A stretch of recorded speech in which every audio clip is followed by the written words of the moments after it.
Hoy en Si no lo veo, no lo creo, hablaremos de el tiburón duende. El tiburón duende, o científicamente llamado Mitsukurina obstoni, es un tiburón que fue descubierto por un pescador japonés en el año 1898, cerca de la costa de Yokohama, en Japón. El mismo pescador que encontró este extraño animal fue quien le puso el nombre de Tenguzame, lo que en japonés quiere decir tiburón duende, eligiendo este nombre por su similitud a estos seres mitológicos. Y en cuanto al nombre científico, Mitsukurina obstoni le fue puesto en honor a dos personas que colaboraron en su descubrimiento, Kakichi Mitsukuri y Alan Houston. Su ascendencia se remonta al periodo Cretácico y conserva varios rasgos primitivos, siendo el único miembro de la familia Mitsukurinidae actualmente con vida. Aunque, como hemos dicho, este animal fue encontrado por primera vez en Japón, no es el único lugar donde habita.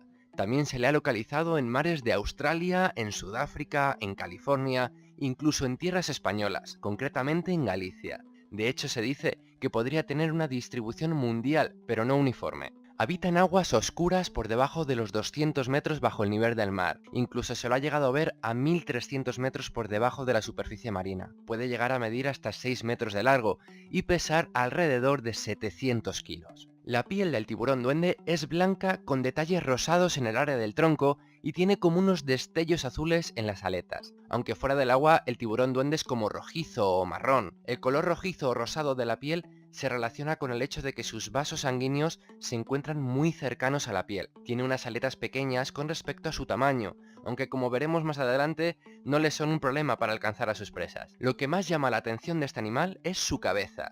La función de su nariz tan grande es que en ella se encuentran gran cantidad de órganos electrosensitivos que le permiten sin dificultad moverse en la oscuridad y saber dónde hay obstáculos o animales para alimentarse. También hay que decir que el tamaño de su hocico va disminuyendo con la edad.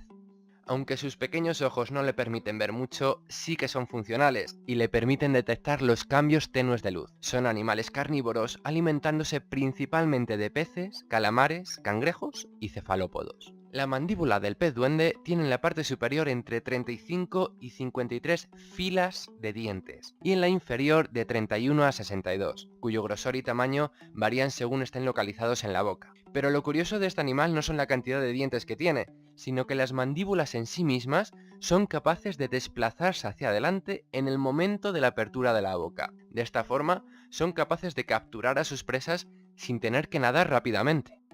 Es decir, lo que pensaría un tiburón duende sería: si no puedo mantener la velocidad de mi presa, ¿por qué no envolverla antes de que se me escape? En cuanto a su reproducción, al vivir en zonas tan profundas, no se han podido hacer muchas observaciones del tiburón duende, pero los investigadores creen que es ovovivíparo, es decir, que nacen de huevos, pero que estos no salen hasta que el embrión está completamente desarrollado dentro del cuerpo de la madre. Y también se cree que este animal migra para aparearse o desovar, ya que se han observado que las hembras adultas acuden a la costa este de Japón durante la primavera. Como curiosidad decir que aunque en este caso no se encuentra en la lista de animales en extinción, debido a que son animales difíciles de acceder, sus extrañas mandíbulas despiertan mucha curiosidad y son codiciadas por coleccionistas que pagan desde 1.500 hasta 4.000 dólares por unidad. Si te ha parecido interesante, dale a like, compártelo y no olvides suscribirte. Nos vemos de nuevo en el siguiente vídeo.